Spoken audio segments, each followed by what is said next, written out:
జనవరి 10వ తారీఖున నేను శని హోమం జరిపిస్తున్నానండి. ఈ జనవరి 10వ తారీఖున శని కుంభరాశిలో నుండి మీనరాశిలోకి వెళ్ళిపోతున్నాడు. ఈ విషయాన్ని జాగ్రత్తగా వినండి. మనం ఎప్పుడైనా శని హోమం జరిపించుకోవాలంటే శని కుంభరాశిలో ఉన్నప్పుడు 12 రాశులు జరిపించుకుంటే నెక్స్ట్ రాబోయే 30 సంవత్సరాలు శని మీ వైపు చూడడింకా. అంటే మీకు ఏలినాటి శని రూపంలో కానీ, అర్ధాష్టమ శని కానీ, అష్టమ శని కానివ్వండి, మరి దశలు మనకి శని మహర్దశలు ఉంటాయి. దానిలో అంతర్దశలు శని వస్తుంటారు. ఇలా ప్రతి మానవ జీవితంలో శని అడ్డంకుగా మారినప్పుడు మనకు చాలా రకాలుగా కష్టాలు, ఎక్కువగా ఇబ్బందులు పెడతాయి.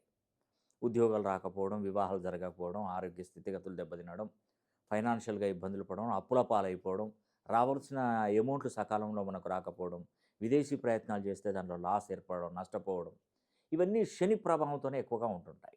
కాబట్టి శని మనకెప్పుడు నోటిఫికేషన్ ఇస్తాడంటే తన కుంభరాశిలో, తన సొంతిల్లులో ఉన్నప్పుడు మాత్రమే అనుగ్రహ సిద్ధిస్తాడు.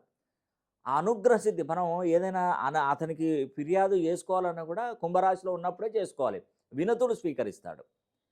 ఈ వినతులు జనవరి 10వ తారీఖు వరకే స్వీకరిస్తాడు. ఇంకా క్లోజ్. జనవరి 10 దాటిందంటే 2026 సంవత్సరం జనవరి 10 దాటిందంటే ద్వారాలు క్లోజ్ చేస్తారు. అంటే నోటిఫికేషన్ అయిపోయినట్టే.